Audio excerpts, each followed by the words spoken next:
Is this the breaking point for Lewis Hamilton and Mercedes? After a promising start to the Las Vegas Grand Prix weekend, the seven-time world champion found himself facing one of the toughest qualifying sessions of his career, leaving fans and analysts wondering how much longer this partnership can endure. As a fan of Formula One, it's easy to feel the weight of Hamilton's frustration, especially when you see a driver who has been at the top for so long struggling to get the results he deserves. So, what's really going on behind the scenes at Mercedes, and what does this mean for Hamilton's future? Stick around as we dive into the latest twist in what has been a challenging season for both driver and team. The weekend started off well under the bright lights of Las Vegas. Hamilton came in looking determined. He was on top in both practice sessions on Friday, leading the timesheets and showing confidence that had been rare for him this season. Mercedes, while still cautious, seemed hopeful that they might have something good for this race. For once, the car and driver were working together, and pole position didn't just seem possible, it felt like it could actually happen. After months of disappointment, this looked like Hamilton's chance to shine. What followed was equally promising, as even George Russell stepped up, showing Mercedes had something special in Vegas. In quarter one, Russell was the fastest, reminding everyone of his talent. Then, in Q2, Hamilton responded with a lap faster than anyone else on track. It set up what promised to be an exciting battle in Q3, not just between Hamilton and Russell, but possibly with the Ferraris and Red Bulls as well. For the first time in a while, Mercedes felt like the team to beat. But as the Las Vegas lights grew brighter, things started to unravel. The big turning point came when a red flag was waved after a serious crash by Franco Kino, which stopped the session for a long time while repairs were made to the barriers. For the drivers, these kinds of delays are tough. They throw off your rhythm, break your focus, and force you to reset mentally. Hamilton, who had been calm and focused before the delay, seemed to lose some of his edge as the wait went on. Could this be when the momentum started to slip away? When Q3 finally got underway, all eyes were on Hamilton. His first flying lap was crucial, the track was improving, the grip was better, and the pole position was still within reach.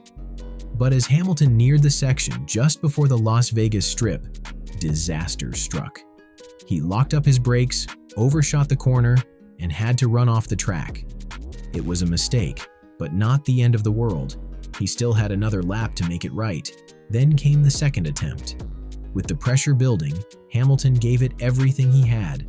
The margins were tiny and every corner had to be spot on. But as he pushed through turn 3, the car suddenly snapped. The rear end lost grip and Hamilton spun off the track, struggling to regain control. By the time he managed to get back on track, his lap was disqualified. It was over. The driver, who had looked like the pole position favorite just hours earlier, was now stuck in 10th place. The frustration was immediate. Over the radio, Hamilton's disappointment was clear. "That's it, guys," he said, his voice full of resignation. His race engineer, Peter Bonington, responded with a brief apology. "Okay, Lewis, that's a P10. Sorry about that." But the bigger question remains, what was he sorry for?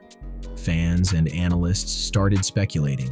Was it a setup issue, a strategic mistake, or was it a sign of the team's failure to deliver when it counted?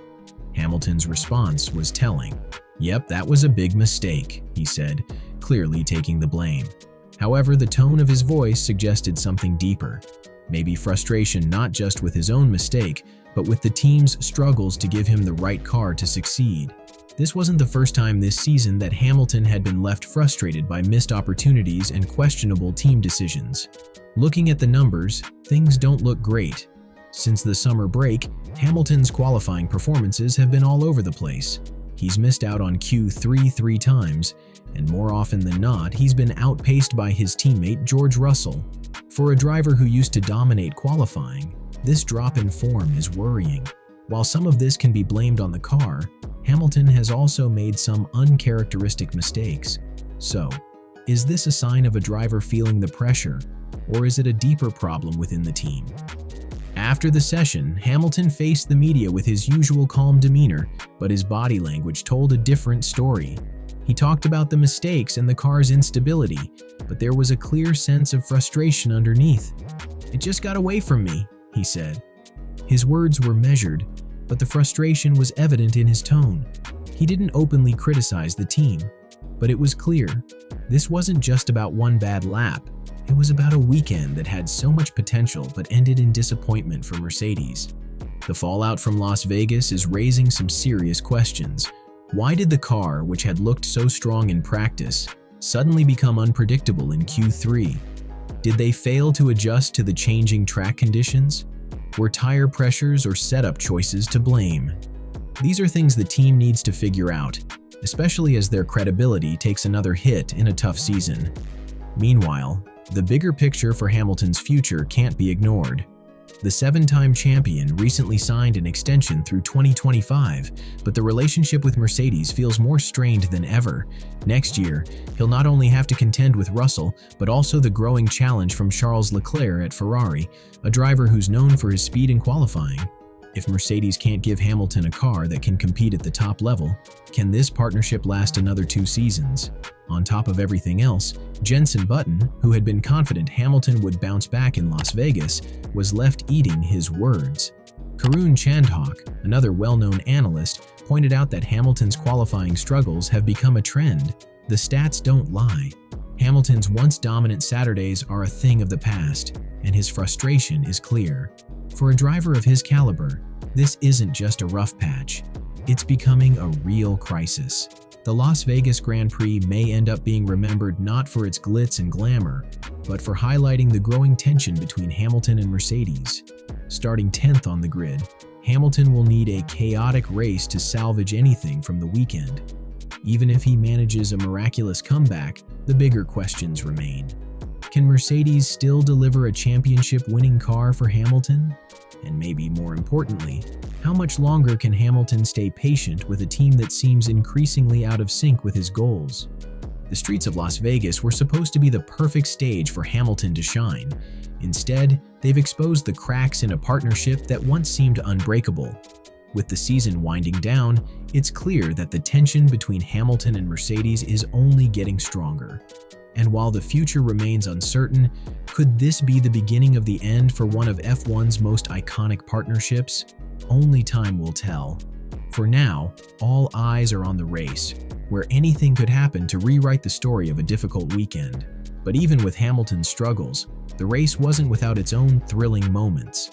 George Russell powered through to take pole position for the Las Vegas Grand Prix, even after hitting the wall at turn 5. He qualified ahead of Carlos Sainz and Pierre Gasly. The start of Q3 was delayed after Franco Colapinto suffered a big crash at turn 16, which not only wrecked his Williams but also caused significant damage to the barrier. So there you have it. The Las Vegas Grand Prix is turning out to be a huge moment for Lewis Hamilton, with the tension between him and Mercedes growing stronger. Hamilton's fiery response on the radio underscores the frustrations of a season. Even with all his success, it's clear that even the best drivers face tough times, and sometimes those challenges come from within their own team. As we head into the final races of the season, it's more apparent than ever that Mercedes must deliver if they want to keep the 7-time champion in the fight. The road ahead might be tough, but for Hamilton, anything less than a championship-winning car just won't cut it. Staying resilient and having a team fully behind you is key to performing at your best. Now here's the big question. Do you think Hamilton and Mercedes can work through these struggles, or is this the beginning of the end for their partnership? We'd love to hear your thoughts in the comments below. What do you think about this season's drama? Thanks for watching. If you enjoyed the video, please subscribe, like, and share your thoughts in the comments. Your support helps us create more great content. Stay connected for more thrilling race coverage and analysis, and we'll see you in the next one.